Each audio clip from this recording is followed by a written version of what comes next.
Good morning, ladies and gentlemen. Good morning. I'm so pleased to be back in a physical meeting.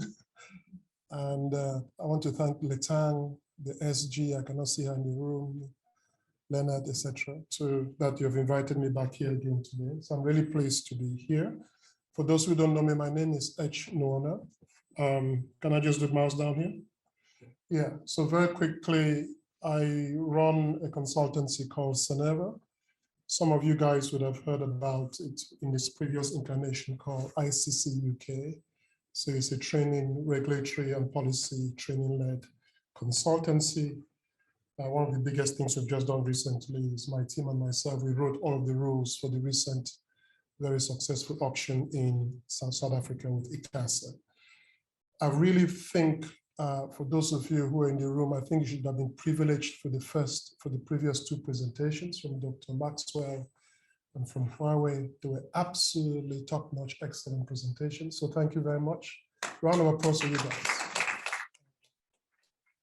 So that's who we are. So I'm not going to spend too much time on Cenerva, but I just want to go back to what Dr. Maxwell said, which really, and I also write a lot of books. So he talked about the fact that Jack Welch says, if the rate of change inside is less than the rate of change outside the organization, you're probably going to perish.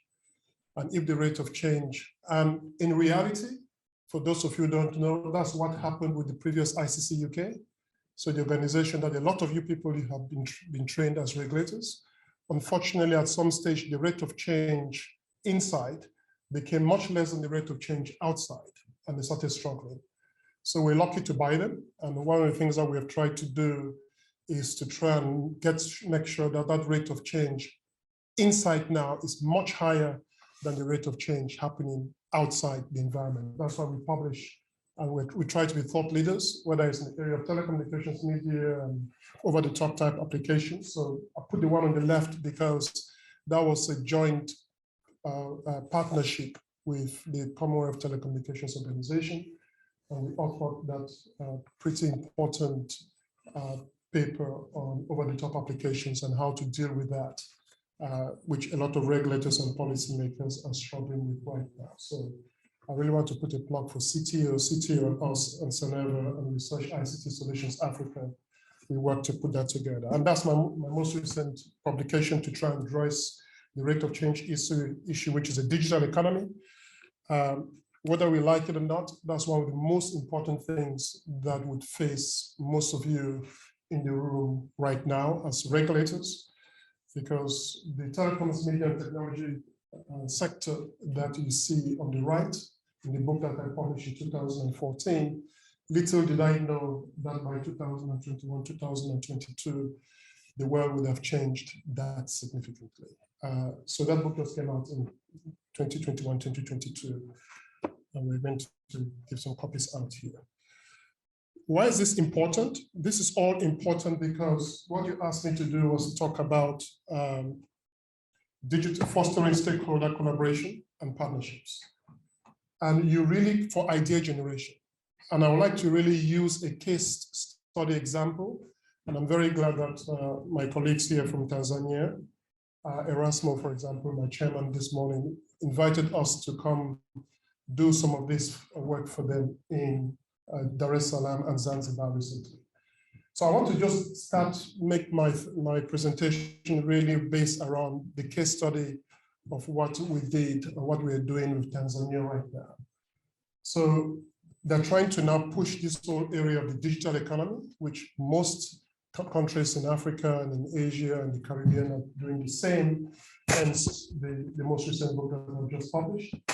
Any national digital economy transformation really demands that fostering of stakeholder collaboration and partnerships. You have no choice. The days of when you could run a separate telecoms, media, and technology sector from a ministry, and you as a regulator like NCC only speak to your one main ministry, the Ministry of ICT or the Ministry of Communications and Digital Economy, those days are past. Once you now migrate to the digital economy, you really have to foster significant collaboration across the many other sectors of the economy. Because you're talking about digital tourism, you're talking about e-agriculture, e-transactions, e-commerce, paying your taxes online. You really have to make sure that you collaborate significantly across all sectors of government, and frankly, beyond government into industry players as well. So that's why I've chosen the example in Tanzania, what we're doing in Tanzania. And in that spirit, you also must try and drive effective idea generation. So I'll give you the example. I'm currently mentoring a very clever young man based in Arusha. Arusha obviously is one of the more important cities in Tanzania. It really depends a lot on tourism. And he's developing a very innovative app, which is going to have suppliers, all the different hotels, all the different restaurants, all of the different amenities in Arusha. On the demand side, all of the tourists who fly into Arusha airport, for example. But you heard one of the things that Dr. Uba said as well. All of that sort of new information businesses needs that information seeking, it needs that data. So I'm encouraging a lot of data collection at Arusha Airport right now, so that a lot of that data is going to be collected for the benefits of not only the government of Arusha to be able to find out how well tourism is doing in their sector, but it's also going to make a big difference to this young man's business. Going to make a big difference to this young man's business and the app that he's trying to produce. So that's where some of the idea generation and innovation, and you heard from my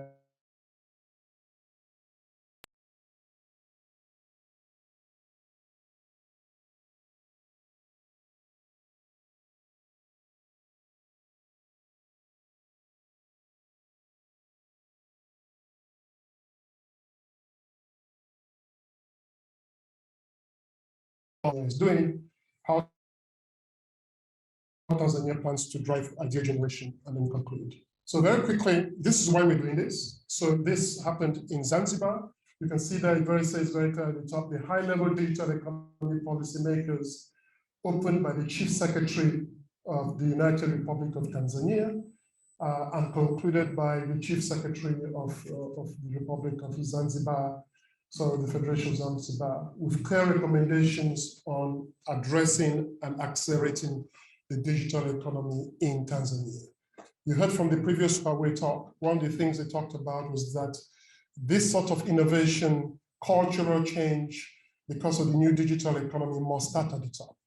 So we met in Zanzibar. The Chief Secretary of the Treasury was there in his own capacity. For those of you who know Professor Nkoma, he was the foundational Director General of TCRA. You can see him on the right side of the picture.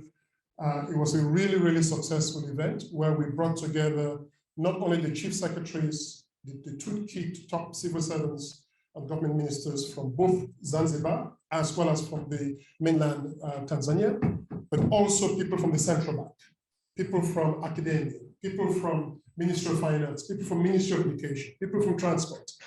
Because the only way you can do it in the digital economy is you really must foster that collaboration across the whole value chain. And you had all of those people in the room with us for 4 days in Zanzibar in March. And why did we do this? I only want to point out two core things for you by using the example for Malaysia. So this is a digital economy strategy for Malaysia and on a single slide, but I only talk about two things there. You can see from a business case perspective, they want to drive 875,000 new micro and small medium enterprises to adopt e-commerce.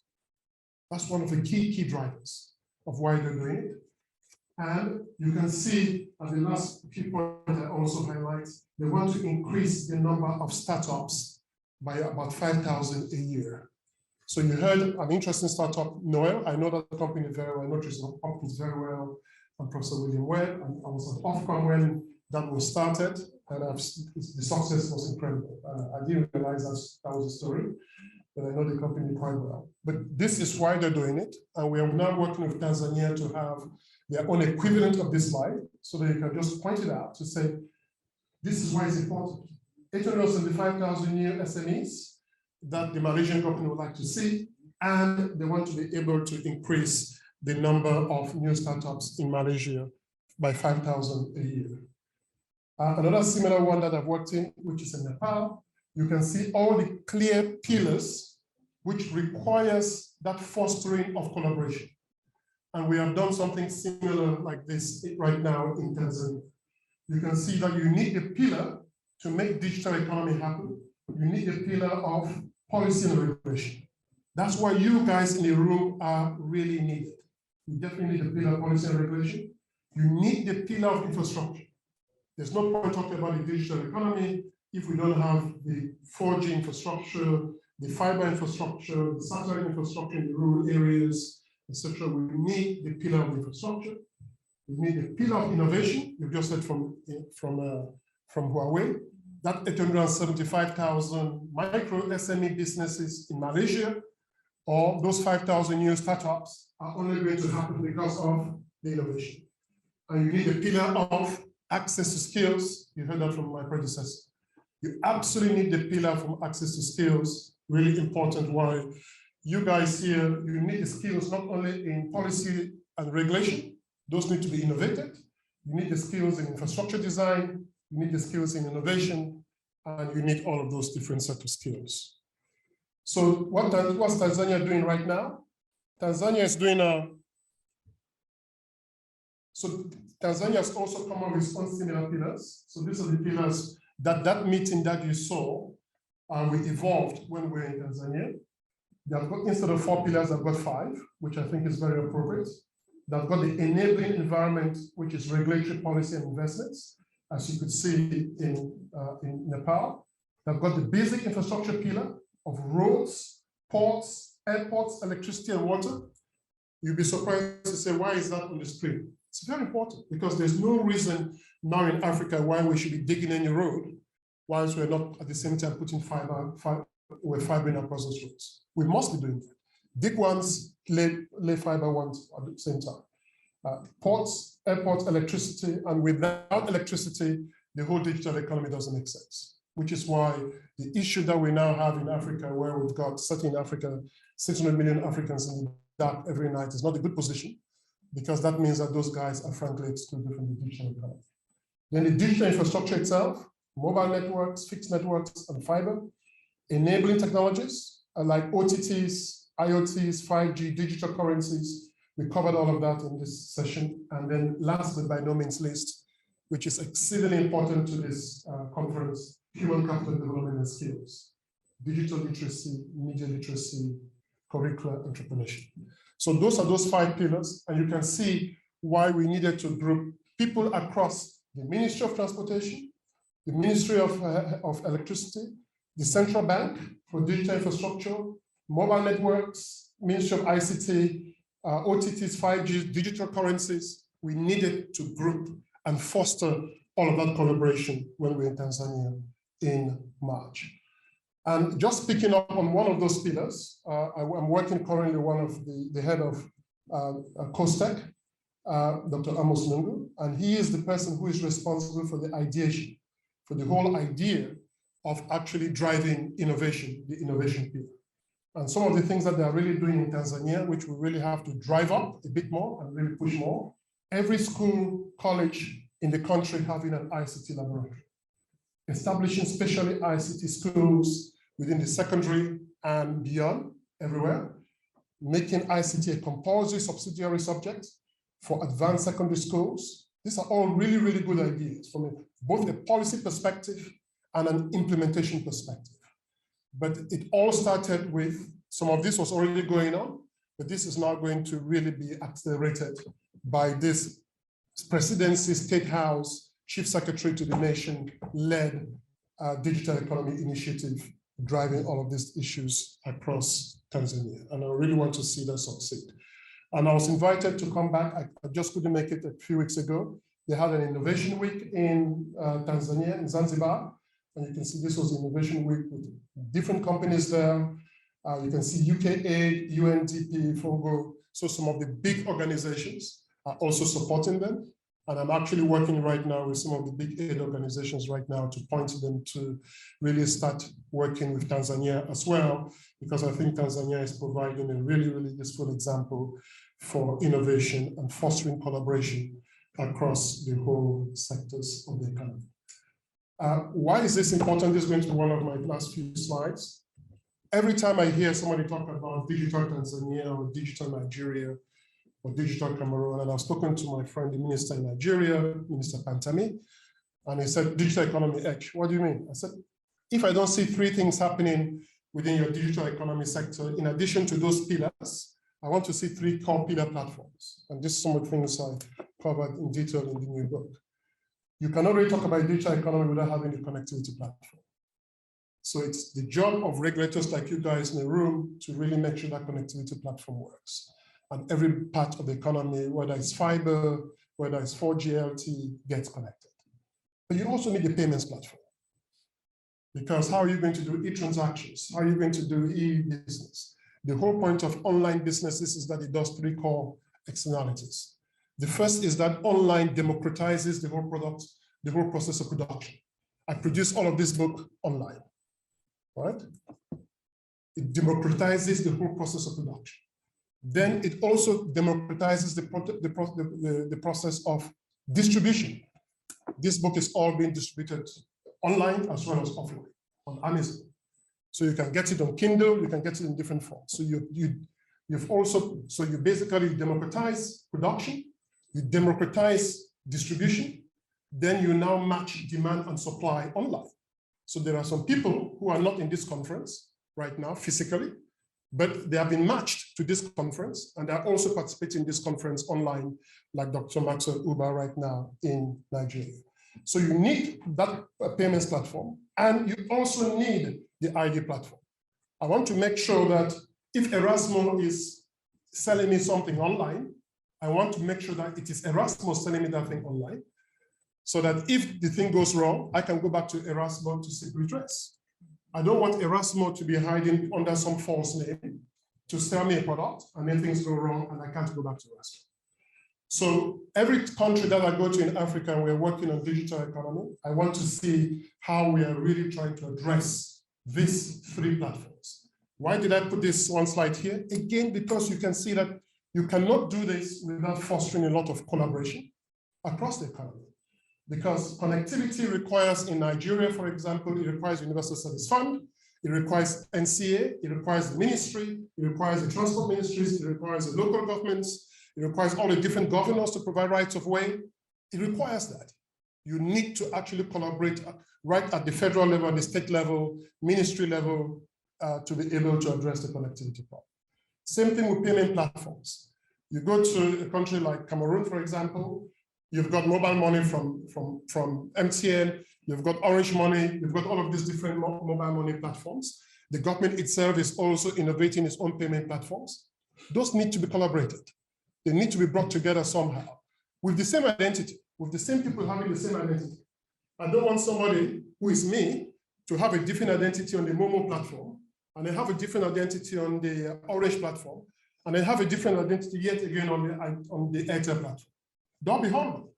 So you need a single identity. And you go to most countries in Africa, there are many legal forms of identity. You can either be passport, national ID, driving license. You go to Nigeria, it's about 5 forms of identity which are accepted. The reality is that we need to collaborate and bring all of those identities to be one singular identity for you to be able to have success on an online platform. And with that, I have some slides in here which goes into how we are fostering collaboration in Tanzania on the national ID, because there are many other national IDs as well in Tanzania. You can see the tax identification number, pension scheme, passport, all of the driving licenses, bank account, all of that. I want to make sure that the person who is sitting behind all of these things is the person that I really want to talk to. Last slide.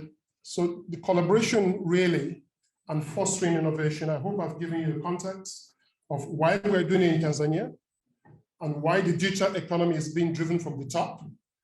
I must give the full credit to his boss. His boss is called Dr. Bakari. who is the current Director General of the TCRA right now in Tanzania. He's the one who is really trying to drive all of this innovation, ideation opportunities. And you can see that basically we've gone through all of those steps. Dr. Bakari had the insight. He saw the opportunity space to really create this collaboration to make the digital economy start happening in Tanzania. Tanzania has, over the past 5-6 years, been doing some very good work on those 3 platforms. On that identity platform, that payment platform, and the connectivity platform. Tanzania has been doing some good work quietly in the background on those platforms. Then we are now seeing how we've now been to drive the ideation platform, where people now come up with ideas. Don't have all of that without creating your own equivalent of the 825,000 business or your own equivalent of the 5,000 new startups every year. That's why we're doing all of this. Then those workshops